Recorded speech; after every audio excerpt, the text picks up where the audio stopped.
There are still people coming in, but I think we have to respect the people that are already here. So I think that we will begin. I'm going to mute everyone, so we don't have all the background noises. And as you see, also we are recording the meeting, so it's important that you know that. Okay, so good morning, everyone. Good morning, Dr. Phileep Jaffe, for being with us in this meeting. It's becoming, a habit that once a year we are meeting to discuss with the children different issues about children's rights. So thank you very much for being with us. I want to thank all the students and all the honorable guests that are with us today. We have here the CEO of UNICEF. We have Tova Ben-Ari, the Chief Supervisor of Students' Rights. We have principals of schools. We have teachers, leading teachers that were part of the program, and more important guests, each and one of them in this meeting. So I think it would be proper to start, Dr. Jaffe, with a few words of yours for the opening, if you want to, if you wish to. Yes, good morning, everyone, and thank you for having me, Yossi and Tova. And I do feel it's become almost a habit to meet with you, and I'm really excited about our discussions. Let me just say that I'm particularly happy because I just came out of a month-long session of the UN Committee on the Rights of the Child. I'm exhausted, but you're the reason why I'm doing all of this. Children, young people, and my own children. So this is what makes it all worthwhile. So thank you for the discussion. Thank you, Dr. Jaffe. And towards the end of the meeting, we'll also hear a few words from the Chief Supervisor of Students' Rights in the Ministry of Education, Tova Ben-Ari, that will speak to us. But I want to say that we are really starting and diving into the discussion. The meeting will be combined of a few rounds of questions that our students prepared. And I also want to mention that there are much more students than the little squares, because some of them or many of them are sitting together in a class, and they are projected as one group. So we have many students from different cities in the north, in the south, in the center, and I hope it will be interesting. So let's, as they say, get directly to business. So on our first round, we have two students, Alona and Yuval, and I will want to invite Alona to be the first one to share with us the research that was done and her question. Alona, please. Good morning, Dr. Jaffe. My name is Alona Drob, and I'm a 7th grader at the Diplomacy Campus at Yadlin School. Students in our campus program research the situation of children in 4 countries in Asia: Japan, Nepal, China, and North Korea. Joram Spector, Itai Lebo, and Oran Berger research children's education in North Korea. Nothing that the right of children to education in the country is severely violated due to totalitarian and message-oriented education. They ask, where is the freedom of thought? Lia Sagi and Barnaun researched the effect of air pollution in children's health in China. Their conclusion is that children, especially in the big cities, experiencing more severe health problems than in the past. Maya Levy researched children trafficking in Nepal. According to her, this is a difficult phenomenon worst after the Great Earthquake in 2015. It is a committee in the rights of the children aware of this phenomenon. I research about children exposed to harm and abuse in Japan. My conclusion is that not enough has been done to prevent these vulnerabilities. My conclusion is that not that my conclusion is that in Japan they did not study to the path the convention on the rights of the child in the education system as in Israel. Otherwise, Article 90 would not be prominent in a country considered leading in process. In light of this research process, I would like to learn from Dr. Jaffe how the UN Committee on the Rights of the Child works to help children who are victims of trafficking and harm on the one hand, and children affected by natural disasters and climate damage on the other. How does your committee lead awareness of children's rights in these countries? Well, thank you so much for all these very, very, very good questions, Alona. And your colleagues did a lot of research, I can tell, from your questions. So let me answer them in the order you asked them. And the first had to do with education and North Korea. First of all, you are children under the age of 18, and you have to know that the committee thinks and have always strongly pushed governments to recognize that education is the most important, one of the most important elements of children's rights.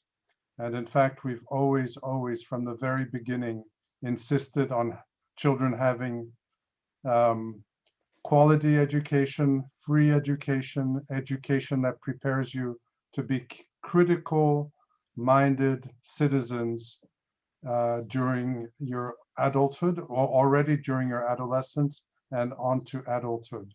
So when we meet with North Korea, we have a big problem. We have a huge problem because they are a totalitarian regime, and they don't prepare their children to think in an independent and critical manner, and they are much more into a ideological brainwashing process, and that is really a terrible thing. So, as you probably did your research very well, we strongly recommended to North Korea that we were concerned about what we call extensive politicization of teaching and curricula, and we were strongly against indoctrination. Now, the reality is that North Korea may not accept what we say and not care about it, but still, they came to share with us the advancement of child rights in their country, so at least they're ready to have a dialogue. I do want to share one more thought about this. Freedom of thought is probably one of the most basic human rights. It's your most intimate part of your mind that allows you to think freely and to have beliefs. And if we don't let children exercise that freedom of thought, we will be living in countries that none of us want to live in. Anyway, so let me move on to your second question, and that had to do, I think, with climate change, and I just want to say a couple things about that. You mentioned China and air pollution. Listen, it's not really just China. We know that about 90% of the world population is at risk from air pollution. We know that children, about 600,000 children every year around the world under the age of 5 die because of air pollution. Just a few weeks ago, I was talking with children from California, from Argentina, who experience much worse asthma symptoms because of wildfires that occur. I spoke with children from a country called Macedonia, who complained to the committee about the air quality degradation because of too much truck traffic. And you should know that we have, and perhaps this is just for your information, we have in the UN system a really wonderful person who is what we call a special rapporteur on human rights and the environment. And he's a wonderful person who cares very deeply about children's rights. And we work very closely with him to push governments to be much more aware of these issues. But please challenge me, because I'm an optimist, but obviously nobody feels good about the progress we're making on air pollution and climate change in general. You talked about Nepal and child trafficking, is that right? Yeah. Yeah, the committee is really aware about how climate change affects or natural disasters in general. You spoke about earthquakes affect child trafficking. So in any country where there is a breakdown in institutions, civil chaos, a humanitarian crisis, a lot of strange people show up and take advantage. And we see this everywhere. In Haiti, after the earthquake, in a drought region, you have people that show up and want to take advantage and actually kidnap children sometimes. And nobody notices because civil society is disorganized, protection services are not working, parents have other crises to deal with. And so whenever there's an earthquake or natural disaster, the UN, UNICEF, for example, one of the first teams it sends is a team to make sure that we try and keep track of children. Just about as quickly as they send teams to build portable toilets, distribute food, there's a team that goes in to work on child safety, because we know that they're at risk for forced adoptions and trafficking and so on. Japan is a really strange country. I hope you visit it once. And I loved visiting Japan, because you don't understand anything that's going on around you when you visit. But anyway, it's a really rich country, and it has all the potential to protect children as the way we would like them to. But it offers the best and the worst. The best is that, for example, Japan, just like Israel, and not like my country, Switzerland, has moved recently, I think last year or 2 years ago, to ban corporal punishment in all settings. No child can be punished physically anymore in Japan, which is a huge step forward for a country that has very much revered physical punishment and discipline. At the same time, there's another special rapporteur who works on what we call the sale of children, child prostitution. And she visited Japan maybe 3 or 4 years ago and inspected, if you will, the country and met with many organizations. And she came away telling us how children are sexually abused in great numbers, how children are trafficked as well, and how it's part of the culture to see girls and young schoolgirls almost as sexual objects. And she got very criticized for speaking about it. But I think it's worth mentioning that it's a country of contrasts, but it's not one of the countries that worries me the most. let's see, what else did you talk? Natural disasters. Well, look, the Committee on the Rights of the Child is very, very, very concerned about child trafficking. And one of the things we do is we have what we call dialogues with countries. We sit around a table and we criticize them, and we ask them with a lot of very directly, these are public meetings, to change their laws, change their practices, train their personnel. We also have how do we engage with these countries and children?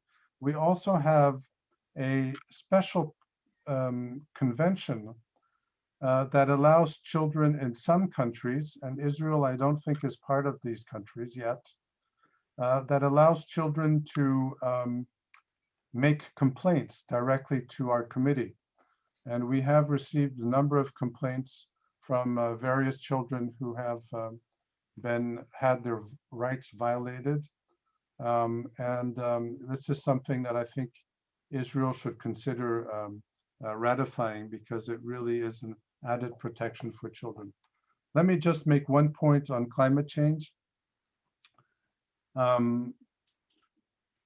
The committee has been thinking about climate change and the environment for many years now.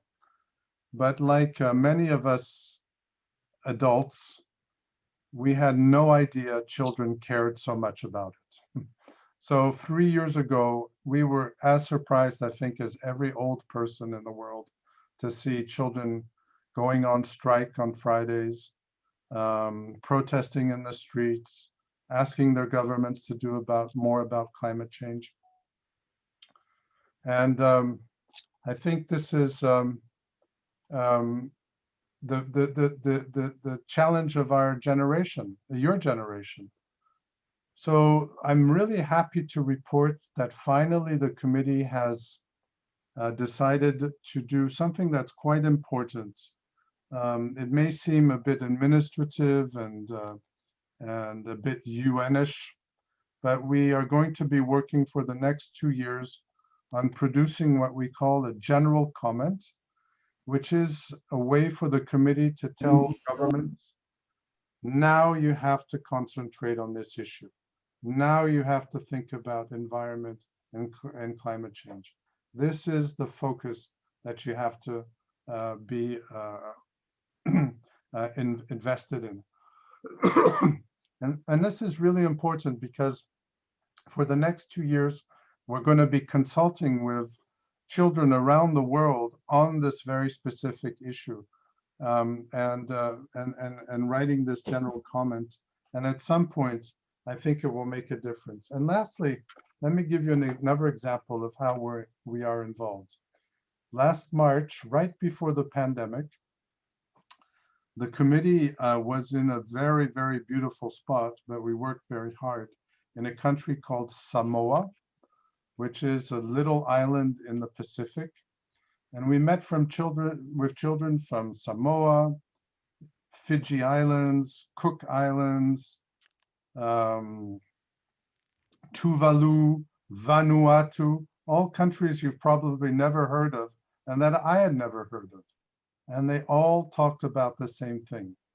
The sea levels rising, their way of life changing, their habitat not being livable in the same way.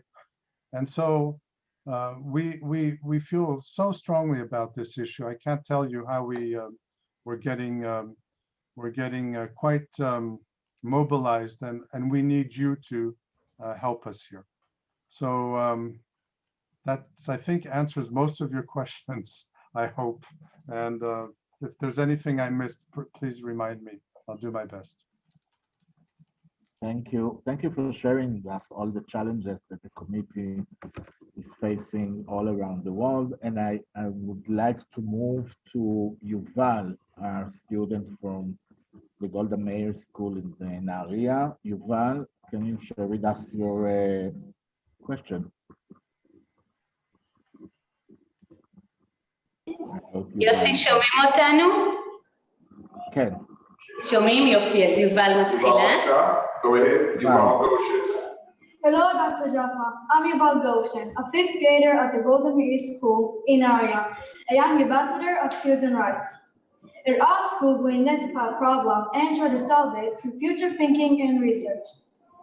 People research the effects of climate change on the lives of children in India, Sri Lanka, and Thailand. We have found the problems such as droughts, floods, the downing of trees, and disease severely affect children who are one of the weaker social groups. Children experience forced migration, their families are left homeless, and they suffer from hunger and exploitation. I will appreciate it, Dr. Jaffe, if you would share with us ideas on which we can work with you and the committee on the rights of the child to raise awareness of the state of these children. It's also one of the UN's goals to try to solve the problem of poverty. Do you think raising awareness of the situation can lead to change? How can we help them? Wow, a big question. Oh, yeah, it's a really big question. Big question and a short time to answer Okay. it. So, wow. Short answer. Yes. Poverty is, let me talk about poverty. This is scandalous. And climate change obviously affects children who are vulnerable and poor much more than any other children, but it affects everybody. But I have to be very frank with you. Poverty, we're losing the battle right now against poverty. And since the pandemic started a year ago, we've moved backwards. Children in situations of poverty have increased significantly.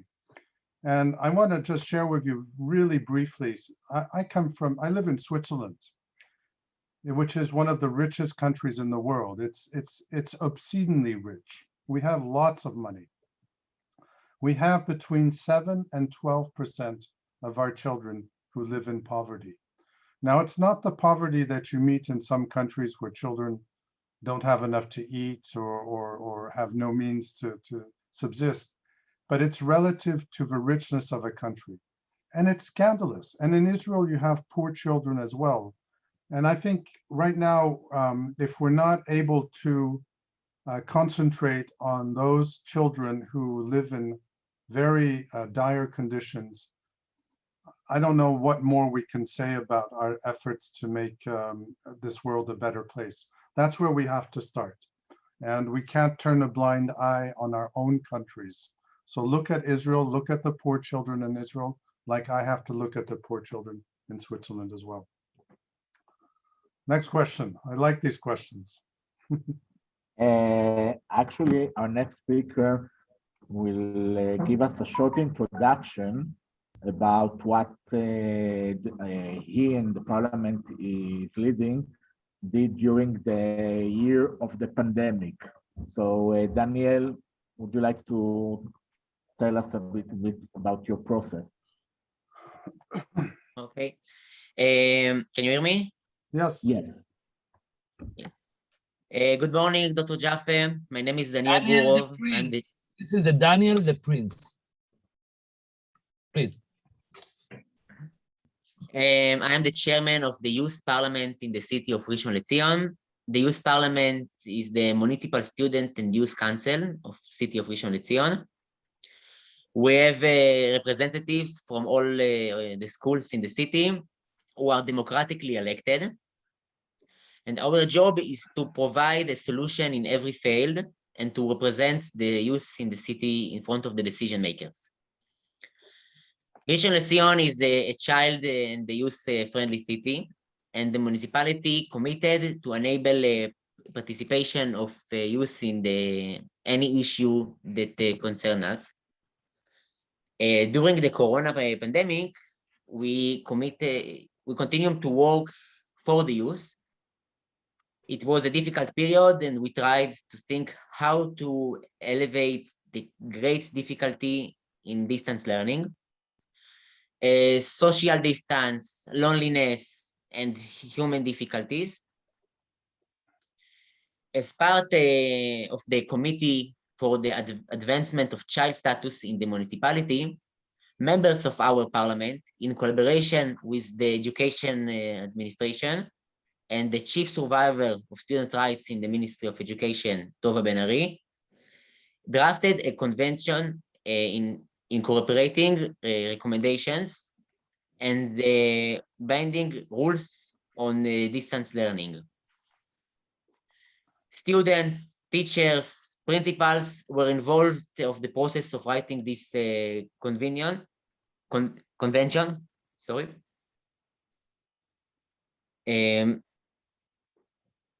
The convention has two parts. Part 1 includes binding rules, and part 2 contains recommendations and the principles for actions that allow implementation adopted to the unique characteristics of each school. The process of the convention is to inform, promote, protect, and preserve the rights of the students in distance learning process, and its digital environment while maintaining the dignity of educators, students, and taking responsibility for the learning process.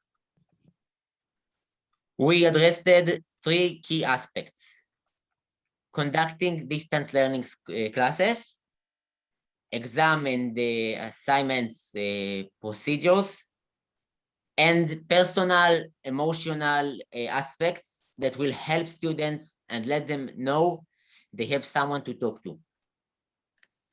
We addressed in municipal convention the rights to non-discrimination between students and for creating access for all of the digital environments and distance learning and means. Also, we addressed the right to privacy with regarding to the privacy of students in their homes.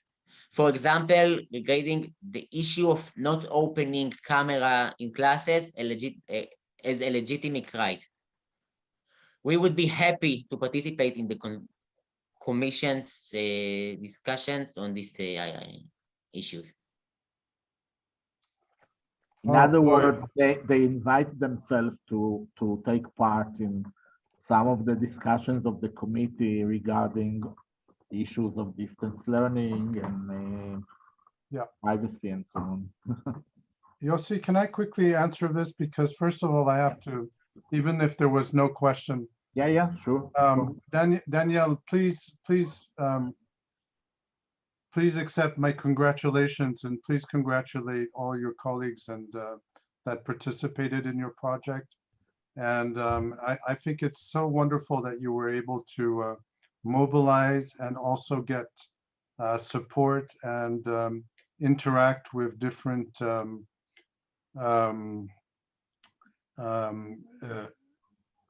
groups of professionals and with the ministry. I mean, this is what we call in our jargon, what we call a best practice. You really did something that is useful, not only for children in your area, but also as an example, as a model that we very, very much value when children take the initiative to do something for your own goals and aspirations. So I think this is really wonderful. How can you take part? There's no set way. There are 2 ways children can take part in our discussions. One is lobby your government. Your government, Israel, will be examined by our committee, and they will have to hear you to give us your views. Now, really briefly, Israel is not the best student of the convention. I'm sorry to disappoint you. Israel is a few years late in sending its report to the Committee on the Rights of the Child.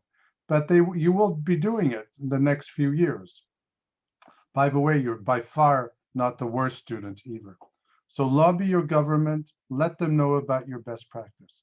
And here's my little advice to all of you and Yossi and Tova and all the adults. You have a friend on the committee. You know that I exist. You know where I am. You have my email. When you have an initiative like this, send me a 1-page summary of what you've been doing so I can share with my colleagues, because we needed good examples of how children were reacting during the pandemic. These are things that we want to circulate. So don't be shy. If it doesn't go anywhere, if I don't answer, it's okay. But you may not know about how it's useful, and that's the most important. You've done your part of the job. And lastly, yeah, don't give up. I mean, it's so important to remain engaged, and I hope, yeah, I hope you'll continue with these good initiatives, because we needed that during the pandemic. Thanks. Thank you, Daniel. And we are going to take and embrace with two hands your suggestion. Sorry, please. Jaffe? Sorry, Yossi. Yes. Ilatene want to talk, to say something. Oh, okay. Okay. Please, good morning, everyone. And I'm very impressed with this forum and the discussion. As you know, we're very supportive of this. My name is Ilatene Gilad. I'm from the Ministry of Justice. I'm the Director of Human Rights. My department handles the reporting to the human rights various conventions.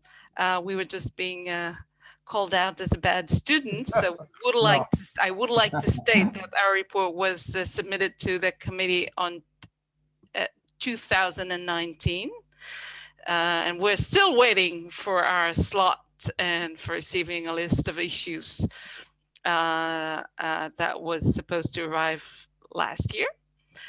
So in terms of bad students, I just wanted to say, I think we've done our part. We're waiting. We fully realize that the committee, similar to all other human rights committees, is very, very busy, and the current situation is aggravating that. But just I stand corrected. Thank you very much.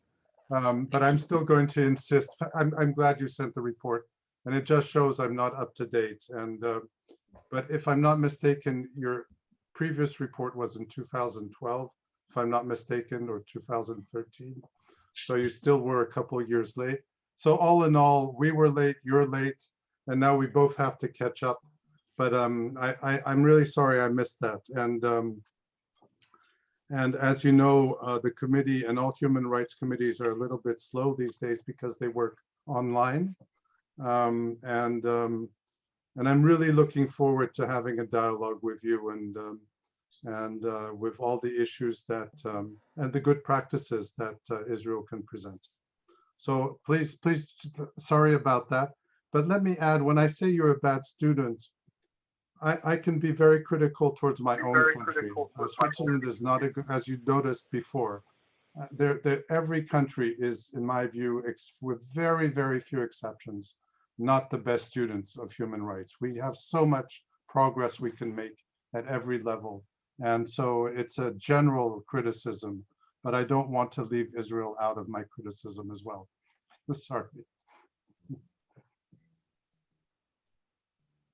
Okay. Thank you, Ila. Sorry, Yossi, for jumping in. No, it's fine. I think it was important. It was a diplomatic incident. Discussion, you know.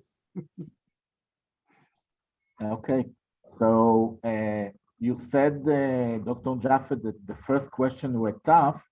So now we are getting even tougher with the next questions. And I want for the next round to start with Ariel. Ariel is a student from Hod Hasharon. So Ariel, please. I hope Hello, you Dr. Jaffe. My name is Ariel Widerman, and I'm a 6th grader at the Galalon School in Hod Hasharon. This year, I choose to research the difficult subject of child trafficking in Armenia. My research shows that it's been going on for many years, and according to the UN report on the subject published in 2020, the Armenian government has managed to implement only a few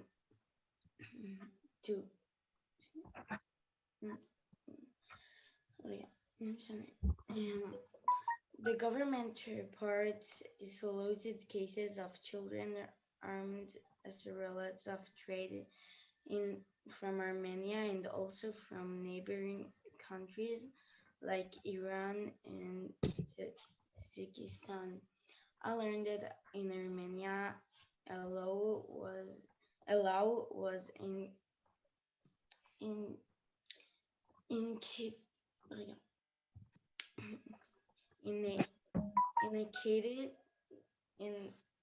2014 aimed at assisting victims of trafficking.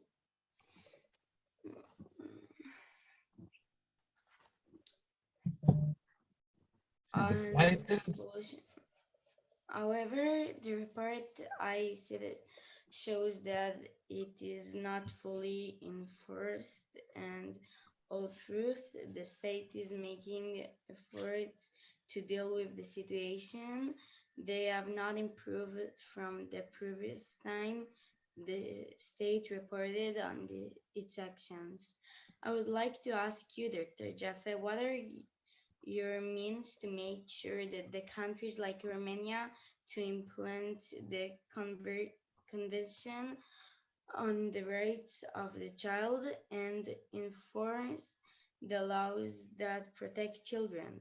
And how can you make sure that the reported data does reflect reality? Ariel, thank you very much for your question, and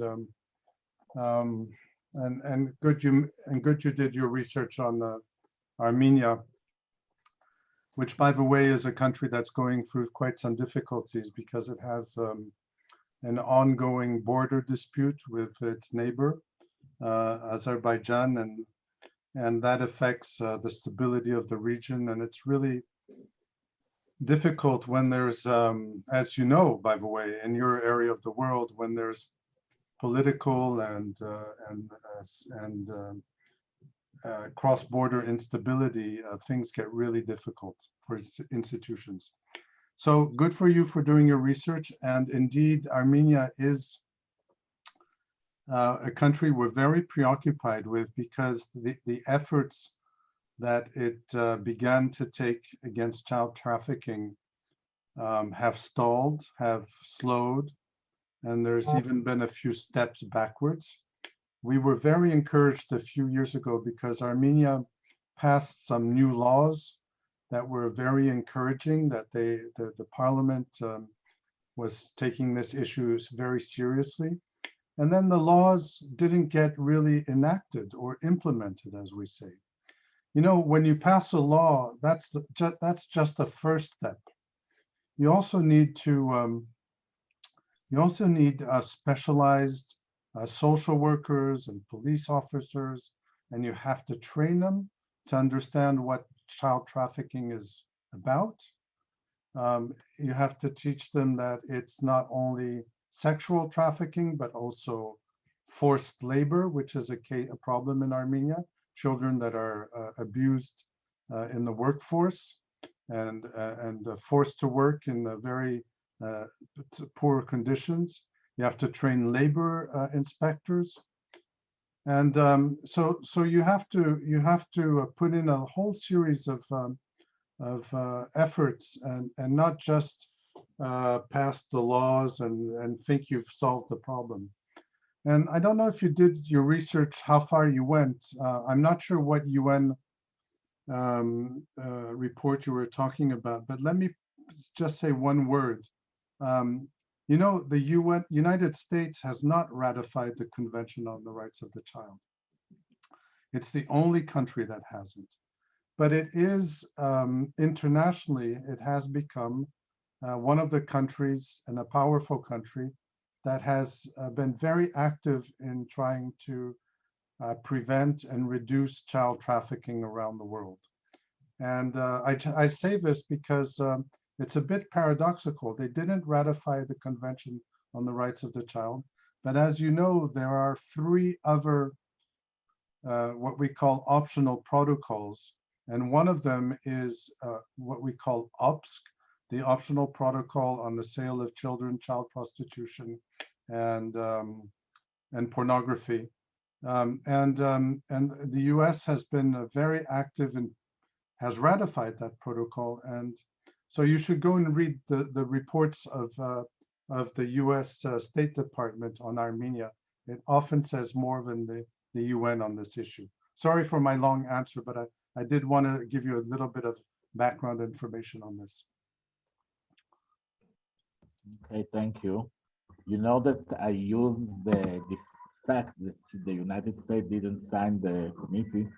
It's like an opening, questioning some of the workshops with students, you know, to guess who is the country, the only country in the world that didn't sign the convention. So, you know, they give me all possible names of countries, but not the United States. So then, yeah, it's very interesting. So thank you, and thank you, Ariel, for the question, the very important question. And we move now to Marianne. Marianne would also like to understand from you a very important aspect of how to know about the convention. So Marianne, please. Hello, Dr. Jaffe. My name is Manakshu, and I'm the young ambassador of Uganda from Uganda School, the Academy of Drug Scientists. I represent the research the students in the school have done regarding countries in Africa. I've researched the phenomenon of violence against children in Uganda and found that it's common in families, schools, and wherever children live. And not enough has been done to eradicate this violence. Article 19 explicitly defines the prohibition of child exploitation and violence. My classmate Shira Zioni examined the impact on the civil war in Sudan on children's lives. And one of our findings is that children were forcibly recruited to serve as soldiers in this war, and this left many of them with severe post-trauma. I would like to ask you, Dr. Jaffe, many students participating in the Young Ambassadors program have not previously known the situation in which children live in other countries in the world. What can be done so that students know and understand what children like those we've learned about experience, and how can we help these children? Consider us as partners in your activities and those of the Committee on Children's Rights. Well, thank you also very much, Marianne, and for the question and your comments. Look, I'm going to make an offer which you can't refuse. I want to hire all of you because that's how we're going to move this world along and get things done. Unfortunately, I don't have the funds to hire you, so I have a backup plan, which is please do not stop being human rights activists. Stay aware, hold on to your empathy, think of yourselves as very fortunate, and show solidarity with the many children who don't share your level of well-being, both children in Israel and the ones in Sudan and Uganda. And let me add something else, because it was a young woman who asked the question and comment on this. You know, I've met with many children of the region in East Africa and Central Africa who come to the committee with state delegations. And I remember, well, also Ugandan children. But one of the things that is so striking is that the children who are at the forefront of defending human rights and children's rights are girls. It doesn't mean that boys don't take part. It doesn't mean that boys should feel excluded. And I'm speaking to the boys that are with us today. But girls have become champions. So I think that you should feel emboldened, empowered to keep raising these issues and show your solidarity with the courageous girls in the region. And I could tell you several stories. I know we don't have time. But you also alluded to children in armed conflict. And we also, at the committee, have an optional protocol on children in armed conflict. And we call out countries that recruit children and have them participate in any fashion in armed conflict. And girls are also, by the way, recruited as combatants, but they're also unfortunately recruited as helpers to service soldiers. And as you know, many of them have also been involved in the civil war in Syria, and that's a real shame. And we have to do more. There's a special representative of the Secretary General who works on these issues, and there's a lot of progress that has been made on children involved in armed conflict. And let me add one more thing. You know, it's not only, some governments take really strong steps to avoid children being involved in armed conflict and have changed their laws accordingly and crack down on any disrespect for that legal framework. But you have what we call non-state entities, freedom fighters, revolutionaries, terrorist groups, all kinds of armed combatants that don't respond to official UN or international bodies. So there are two things that are very important. One is to meet with them, engage with them, and educate them about children's rights. And we do that. We actually meet, some of our colleagues meet with non-state actors through some civil society associations. And the other thing we feel very strongly is that we should prosecute and convict anyone who tries to recruit or uses children as combatants. So that's why we have an international court. Really important. Thank you. Thank you, Dr. Jaffe, and thank you, Marianne. And we will finish this second round of questions with our student Shalem, also from our school in the north in Nahariya, which will take us to the issue of climate changes and their effect on children's rights. So Shalem, please. Hello, Dr. Jaffe. My name is Shalem Shemesh, and I am 5th grader at the Golda School in Nahariya. I am ambassador of children's rights. We explore, learn, and discover things about the world.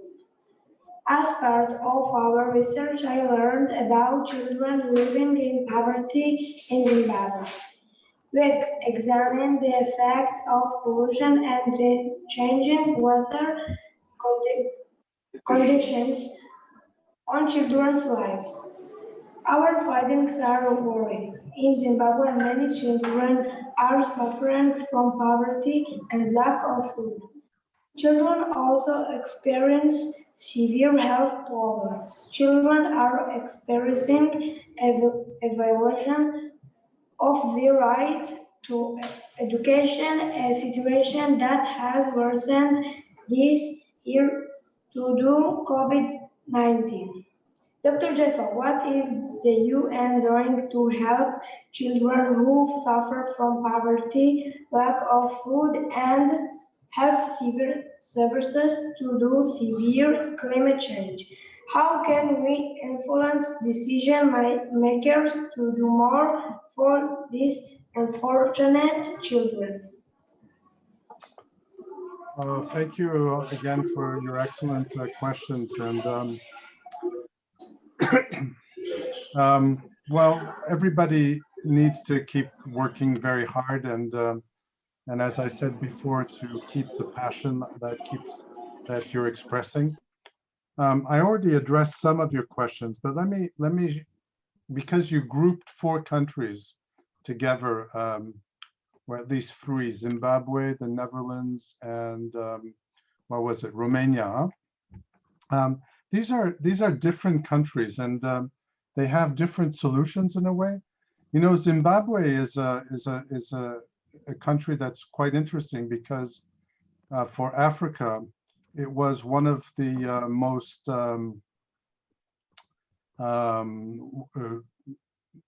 best functioning countries and wealthy countries It was the breadbasket of Southern Africa. It exported food. And then they got into a civil war and then political problems and near dictatorship. And now it's a country that's poor. It doesn't produce enough food for its own consumption. And so here we need to help this country rebuild its institution and create child protection services and so on and so forth. Romania is one of Europe's poorest countries. It's been that way traditionally. It's a very rural country. And you could add Moldova, which is its neighbor, and it's the same Romanian population in two different countries. Really poor. Many children, girls and boys have been trafficked from these countries. Many boys and girls have seen their parents abandon them to go and find work abroad. A lot of corruption and a lot of discrimination against minorities. As you know, there's a Roma population, if you will, gypsy population, which has been for many years a focus. Here, let me make an admission. Roma children have been a focus of human rights and institutions in the UN and in Europe for the past 20, 30 years. We work so hard. I'm sorry, just to say, maybe they don't know what is Roma children. Okay. Maybe Roma, gypsies, no, we call them the gypsy children. Also. Yes, gypsies. We have a very small community in Israel in the eastern neighborhoods of Jerusalem, about 3,000. Yes. One of the committees asked about them, so we were less inclined, but apparently, yes. We don't forget any children, even a few thousand. But in Romania, they're a very large community, and they're part of they're really discriminated against in terms of opportunities and as a community. And we've been working on this for decades. And my admission is that even though there's progress that is made, it's really, really hard to make significant progress. And I think, and I'm taking a risk here. And as a Jew and speaking to many Jews in the audience, I think it's sort of a basic discrimination that we'll always be fighting against. The Roma being discriminated and anti-Semitism, these are things that it's really, really, really hard to extirpate. And I don't think we found the solution in Europe, and certainly, as you know, anti-Semitism continues to exist and in some places is making a comeback. Let me also bring up the issue of the Netherlands. The Netherlands is a really rich country, but what you don't know, or you may have forgotten, is that, and we just started a dialogue with the Netherlands, by the way. The Netherlands is called the Kingdom of the Netherlands, and it's actually 4 countries. It's the Netherlands with Amsterdam in Europe, but it's also another country in South America, which is called Suriname. It's also Curaçao and several islands in the Caribbean. And these 4 countries are on different planets.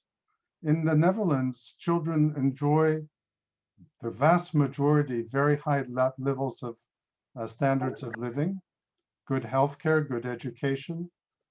And in Suriname, the same country, the same pretty much the same governments, they don't enjoy the same opportunities. So again, you know, there's a bit of hypocrisy here that really, and the issue of discrimination, I think, is really at the heart of this. How do we treat all children that live on a specific territory in the same way, and how do we invest in them in an equitable way? And I think that's something which is at the fundamental in human rights that many governments don't apply in a systematic way. And I feel really strongly about this, and you should as well, because being Jews, we know what discrimination is, and we should really understand what it means to try and address that issue on a global stage. So that was my answer to that. Next one. Okay, thank you. I just had a thought as you were speaking that since you are meeting so many children and you talk with them about the situation, about children's rights, and they learn about children's rights, we discussed earlier with students here maybe to promote some, meetings of children from all around the world to discuss together about how children's rights are implemented in their countries, and maybe, to suggest new ideas on how to take the convention on to the next stage. So we would be more than happy to promote it together with you, this kind of meetings of children from different countries that were mentioned here, and many more, I think, that you meet. That's a good idea, and I'll be happy to explore it with you. Great, great. So now we are having with us Noor El-Din. Noor El-Din is a student from junior high school in Tamra, and he will give us a short introduction about how they celebrated or commemorated Children's Day in his city, in his school. So Noor, please, you can talk. Good morning, Dr. Jaffe. Good morning, everybody.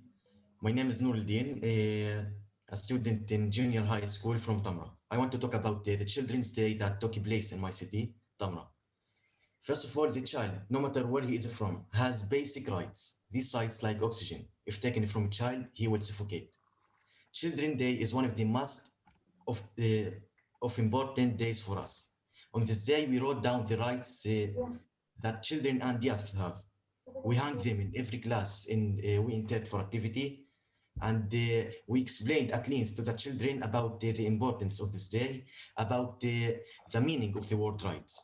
We talked to them about the fact that a child is deserved rights from the day he is born. No one has the right to deprive a child of his rights. In my opinion, as a student, the possibility of expressing an opinion is an important right in school. The right to feel safe during school is also important to us. For me, the right to be equal, which means that no one will make any distinction between me and another, is also significant. Education and other rights that they discussed in the activities that we held in school. One of our goals was through the activity that was for the students to know that they have a right to play, and be sure that is important to their development. I believe that when children grow up, they will behave according to what they learned. So in the activities, we wanted to teach them a good values and rights. That what we will do, what we will continue to do. In conclusion, I want to say that every day is Children's Day for us. Every day that passes without making the children feel important is a day that we should not count in our lives. Thank you. Thank you, Noor. I think Noor, they really gave us another really important aspect, that children's rights also have their implication on children as students in their schools. So this is something they worked on in their school in Tamra. If you want to comment on that before we go. Yes, please. Yeah. Thank you, Yossi. That was one of my answers, is that schools and education ministries and states have an obligation to encourage, help, and promote child rights education in schools and at every level. And that is not only for students, it's also for teachers, and it's also for school systems. Child-friendly schools, which should be the norm, are schools where children's rights are not only taught, but also lived, organically lived.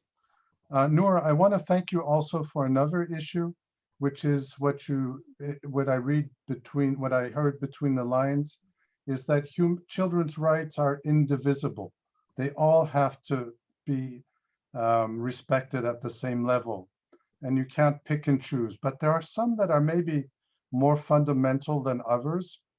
And one of them is your right as children to raise your voices, express your opinions, and you should, and governments and authorities should take into account what your opinions and what you share. And so, in a way, as a member of the Committee on the Rights of the Child, and even speaking for the Committee on the Rights of the Child, I really count on you, children who value children's rights, those of you who are invested every day in your children's rights. And I hope you'll be militants for the rights of all the children in your country, indiscriminately, for the rich, the poor, regardless of the religion, Jewish, Muslim, Baha'i, Christian, and that you just take on this responsibility that all children on your territory, which is a really complex and rich, diverse territory, that you all have the same rights that should be respected. And I think, you know, I expect so much out of Israel. I mean, it's a great country, and you have to live up to your ideals and teach these children's rights and the qualities of tolerance and inclusiveness that go along with the respect for children's rights. Yeah, I can get quite passionate about this. So let's have another question before I get going. Now you're going to have a deja vu, because I want to invite Leah, which was also last year in our meeting. But this year she's raising an issue that I don't think you talked about in this meeting. So Leah, please. Good morning, Dr. Jaffe. My name is Leah Ben Shachar, a 7th grader at Yadlin School, Rishon LeZion. I represent the countries in Europe. We research in regard to the rights and status of children. I researched the issue of poverty among children in Portugal. Lili Melumian, Ela Yucatan, Shir Golan, and Sasha Volos researched the issue of education in Iceland. Maya Yunai researched the issue of child labor in Georgia. Ilya Doroshenko and Artur Saxonov researched the issue of street children in Ukraine. Some facts we found in our research processes. In Portugal, 20% of children, or 1 in 5, live below the poverty line. In Georgia, 20% of children have to work to support their families, sometimes while experiencing deep economic exploitation. In Iceland, education is very significant, and therefore they require special educational frameworks for all students with special needs. And in Ukraine, the country has a hard time coping the phenomenon, and street children expose to severe violence, exploitation, and harm. A problem that is common in many countries in Europe is the ongoing immigration crisis in recent years.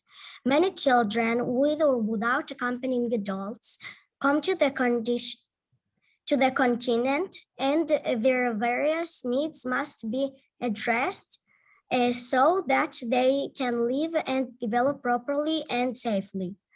I would be interested to learn from you what has been done and what else can be done to help refugee and immigrant children to rebuild their lives in the countries they have come to. Are there actions that we children in Israel can do together with you to help them? Wow.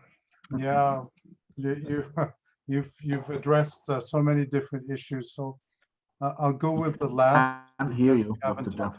If you're on mute, maybe. Which is children in situations of migration. And unaccompanied children. And I think you put your finger on what is, in my opinion, the black eye of Europe in this past century. I mean, we should be embarrassed. How can we tolerate that children, so many children, leave their country of origin and try and make it to Europe just to try and have some sort of hope for their future, and we treat them so badly. And I'm going to share something very personal with you. And I don't even know if I'm allowed to share this, but I will, because it's almost public knowledge. I have a member of the committee, a colleague of mine, a respected, a distinguished colleague of mine who sits on the committee at the UN. And 2 months ago, 3 of her children died in a shipwreck in the Mediterranean, trying to reach Europe. Three of her grandchildren, excuse me. She didn't know about it for a whole month because the news goes slowly. Can you imagine? I can't imagine what it's like to lose members of my family who have tried to emigrate under those conditions north to Europe, and it's just unfathomable. And this is a recurrent problem. And when they reach Europe, of course, the European Union and several countries who are not part have put in place camps and institutions, and we also provide guardians, but we don't take the sufficient steps to integrate them. We leave them in a no man's land. Very few countries have a way to integrate them and provide them with rapid residency. They can be sent back when they reach adulthood, when they reach 18 years old. Not all countries do the right efforts of providing education. That should be the very, very first thing that governments have to do, is provide quality education for these children. Now, there are some best practices, and I don't want to put them aside, but it's still scandalous. And the reason I can say this with a lot of conviction is that there's so many unaccompanied children who are registered in countries, in Switzerland, in France, in Germany, who disappear. They're registered, they're part of the record, but after a while, they just disappear and we don't know where they are. And why is it they disappear? They disappear because they're fed up with waiting, or some of them are trafficked and end up being exploited. So in a way, many of them have just made their lives worse by coming to Europe. And I just don't understand why we can't do better on this count. So what can you do? You have to denounce it in the strongest terms. What does the committee do? I'll give you a very brief example because I'm quite proud of this. We just had 2 complaints from children in Spain. This is public. One child who complained that a child from Africa, who complained that the Spanish authorities did not believe that he was a child, and they examined him in very disrespectful physical ways to try and check if he was an adult or not. And when I say disrespectful, is examining your genital parts to see if you're a grown man or not. This is really, really an invasion of privacy.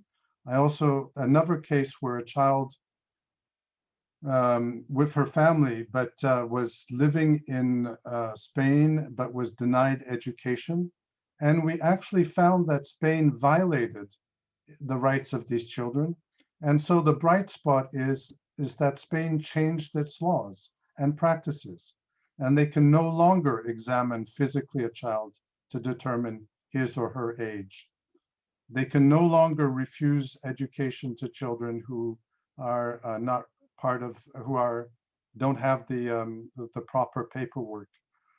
But it's a really big battle, and we can treat our children in Switzerland and France what we call citizen children, and I put quotes around this, wonderfully, but we should not be proud of it if we don't treat all the children that arrive in the country.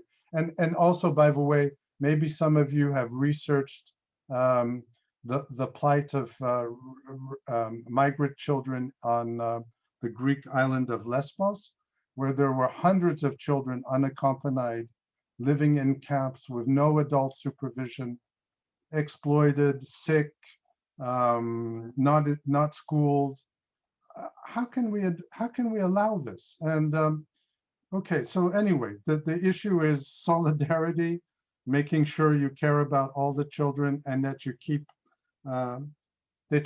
your indignation as strong as mine right this second. There you go. Thank you. Very important. I think that before we go to the next question, our colleagues from Tamra wanted to add one more comment. So who is speaking? So, good afternoon, everybody. My name is Mohammed. You can call me Shoku. And I'm sorry for my voice. I'm after one day of operation, but it was important for me to join you. I will, first of all, I would like to thank all of our partners, Yossi, Liat, Rui, and Tova, for motivating our youth and our youngs. And Dr. Philip, I would like to thank you especially, and of course, for giving us some of your time and to share with our students and with our pupil this conversation. So in behalf of the Tamra Mayor, Tamra, it's an Islam Arab city north of Israel. I would like to invite you especially and all of our partners and the students to visit us in Tamra and to make a physical meeting, not via Zoom. So you are welcome to visit. So glad to come and showing you and to share our activity in Tamra. So thank you so much to everybody and to you, Dr. Philip, especially. Thank you, Mohammed. So I think, Dr. Jaffe, that we are now starting to plan your next visit to Israel. Well, Yossi, thank you for the invitation. I gladly accept it. So, and here's a little hint. I will be in Israel early January, and I'd love to find a day to visit some of you and organize something. And I'm so tired and fed up with Zoom. I can't tell you. I need physical contact with all of you, and it would be wonderful if we could meet as friends and colleagues in your different, in maybe one or two of your areas, and meet with some of the children. I'd be very honored to do that. We are on to it. We are on it, as we say. So we are reaching toward the end, and I want to invite immediately our next lovely student, Itamar, who prepared also an interesting question for you. So Itamar from school in Nahariya, please. Hello, Dr. Jaffe. My name is Itamar Goelana, 6th grader at Golda Meir School in Nahariya, a young rights ambassador. I focused my research on the situation of children in Kenya and the effects of climate change on the lives of many of the children. Many have been killed in floods in recent months, many are left with families without a roof, and many are suffering from food insecurity and exposure to disease. We will continue to learn and research on the implementation of the Convention on the Rights of the Child and the situation of children in different countries next year as well.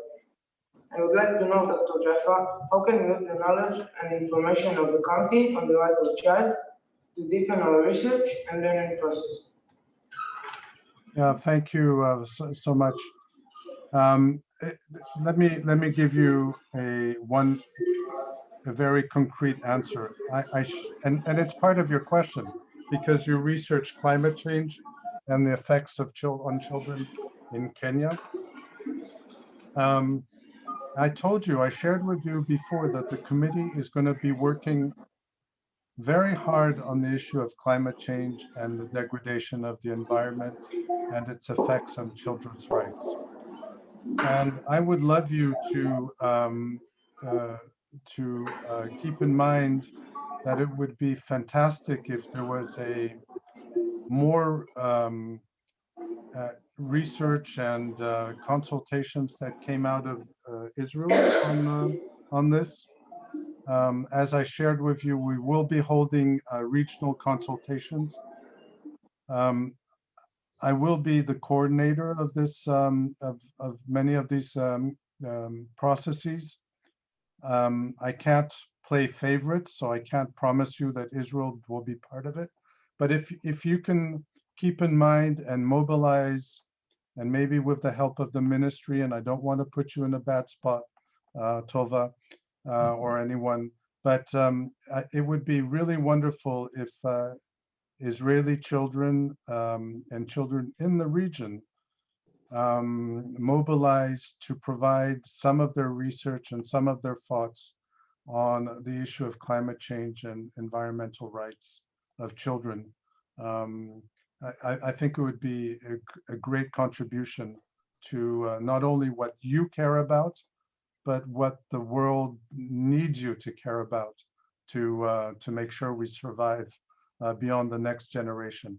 And I'm not kidding about this.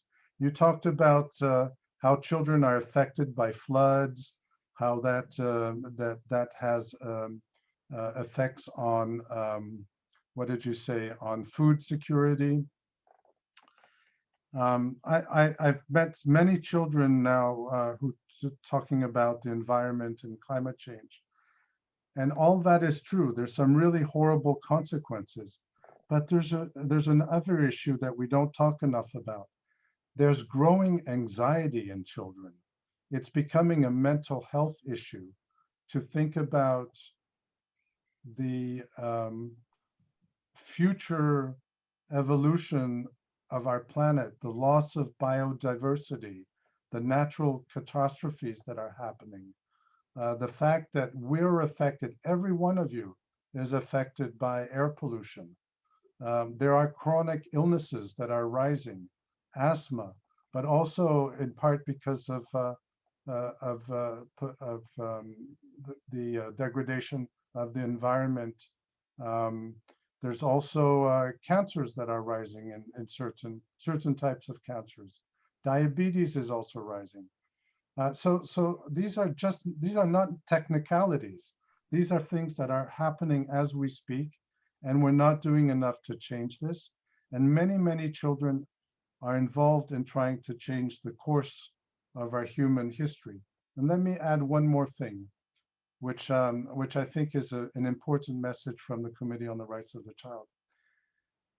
There are what we call children defenders of human rights. It's a expression that has been used for a long time. We speak of human rights defenders, and we also very strongly encourage governments and countries and children themselves to view themselves as possible children defenders of human rights, not only the human rights of children, but human rights in general. And we know some of them. You know some of them. You know Greta on climate change. You know Malala on education for girls. You know other human rights defenders on violence against children, sexual violence against children. And it doesn't mean that every one of you has to become famous. Working in your schools, working in your communities, you're also children human rights defenders. And we have wonderful examples of even children in our Jewish communities, of children who have become symbols of human rights defenders even without knowing about it. Anne Frank, who wrote a diary that changed the course of human consciousness. was a human rights defender. So you can use your pen and change the way we think about issues. You don't have to be in the media. You don't have to be on TikTok. You can also write and try to convince children in your communities to be human rights defenders. And I just hope that some of you will become very militant on those issues. Over to you, Yossi. Thank you. Thank you very much.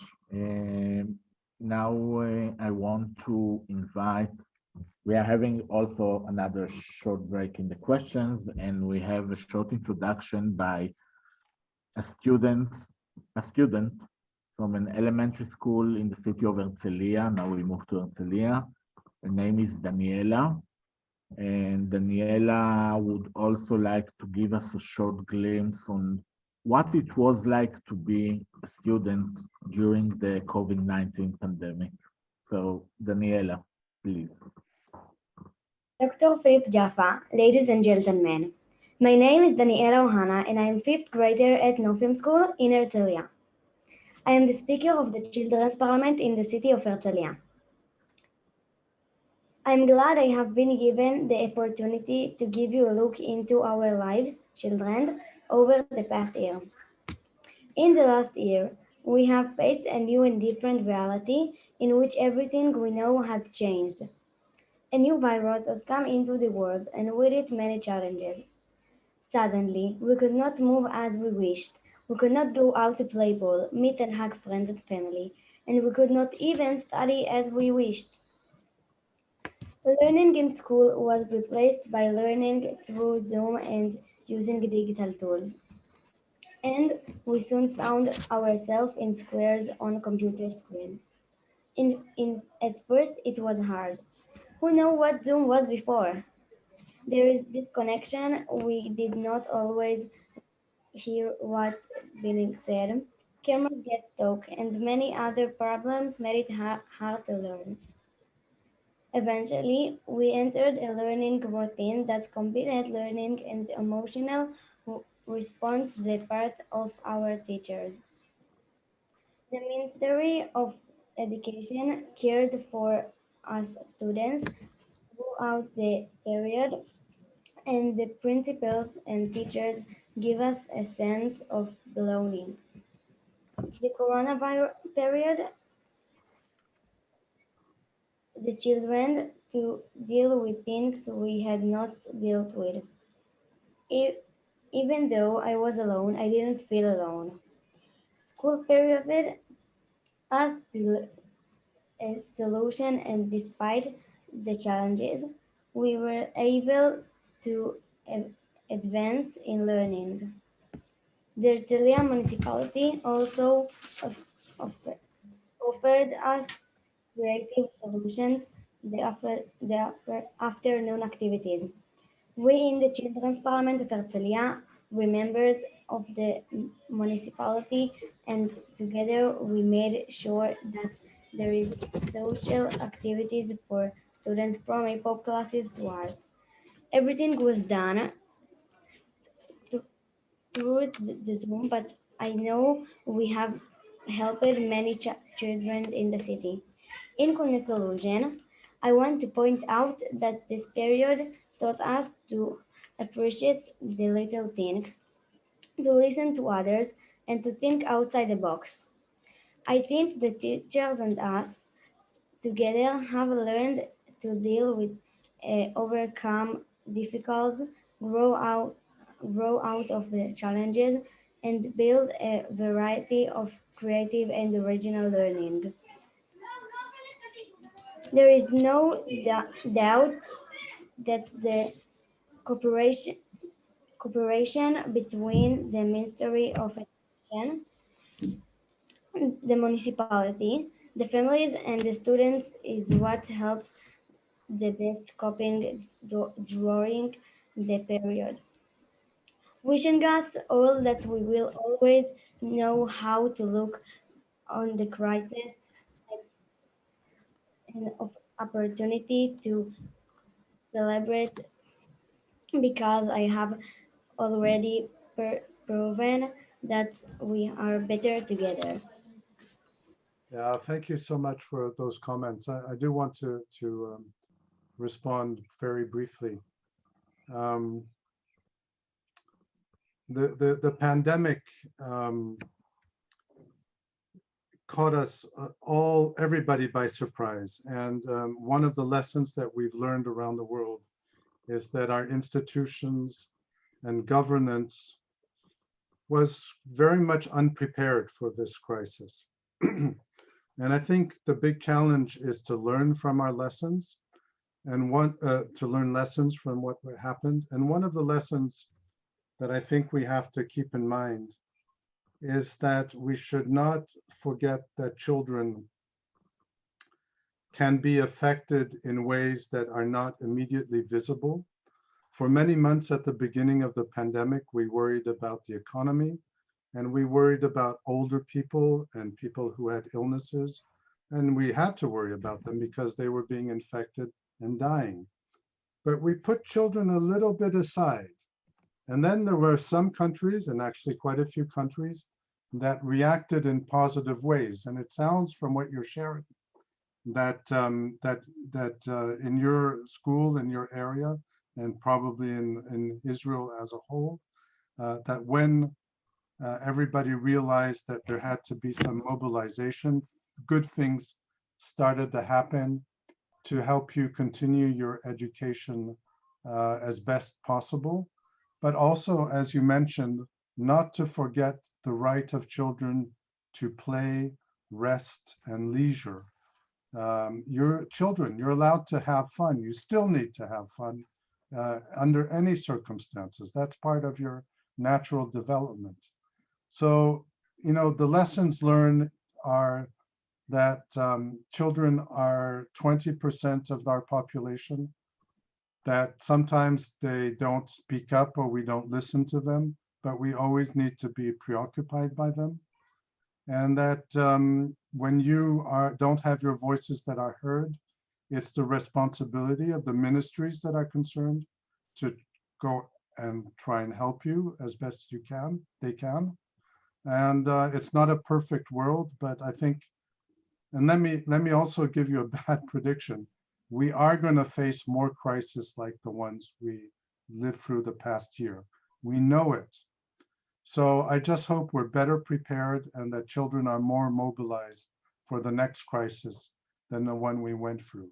And I say this with a heavy heart because I have children who are 9 and 12 years old, and they live under good circumstances in a rich country, but they also suffered quite a bit. And we saw a lot of their friends suffer much more than them. Let me give you a very idiotic answer here. In my home, we have 4 computers for 4 people. We each have a computer. I know families where there's 1 computer for 4 people. How do you maintain distance learning when parents have to work remotely and schools have to follow classes? How do you make sure that children have downtime where they can still meet with other children, despite the fact that parents are anxious about what's going on?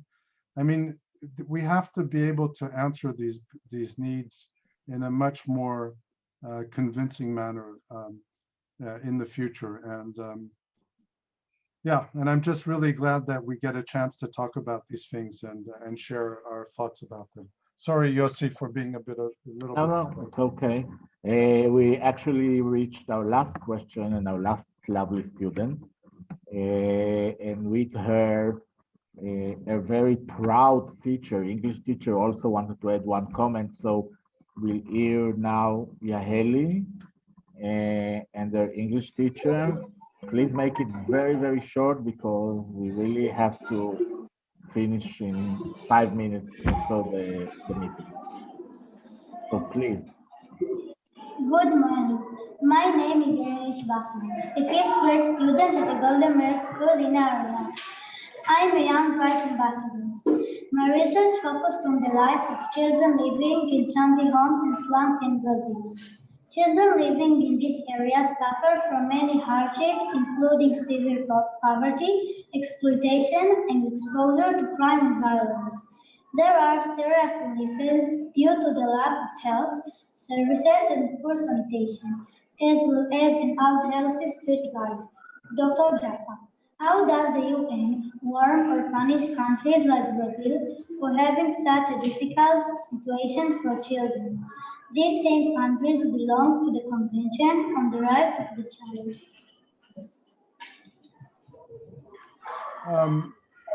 Thank you so much. We don't punish countries. The way we promote children's rights is by trying to convince, every country I know, every country cares about their children. The question is, do they actually implement policies and do concretely what they say they care about? And sometimes it means helping countries. I mean, there are poor countries that need financial aid. There are countries that need technical help. And there are countries like Israel or my country, Switzerland, where we need a better political focus, but also a bigger ear to listen to children. So the committee tries to do all of these things together. But as I reminded you before, I feel very strongly that Israel, and Hila, you have to correct me if I'm mistaken, but Israel has not yet ratified the optional protocol that allows children from your country to make complaints about violations of their children's rights directly to the committee.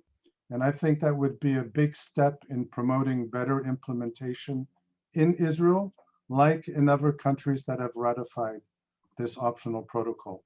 48 countries.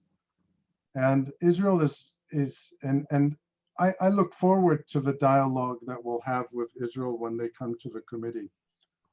You're an important country. Unfortunately, sometimes certain issues take more time than they should, and we don't spend enough time on the good practices and the good models that you promote. But that just comes with the territory. You are what you are. You care for your children, and we want to also be able to discuss with you how to do things better. And I hope that the children that participated today walk away with some good ideas on how to make things better for not only for themselves, but for the children that come after them. Yossi, back to you. Sorry, I also wanted to add that in relation to the previous issue that we talked about, the distance learning, an important update was that our Ministry of Education actually acquired 140,000 computers and distributed them to children that didn't have the end means for learning. So this is one way to cope, with the issue that you described. And I think it was meaningful for these children that go to the computers to enable them to be part of the distance learning. So this was also very important.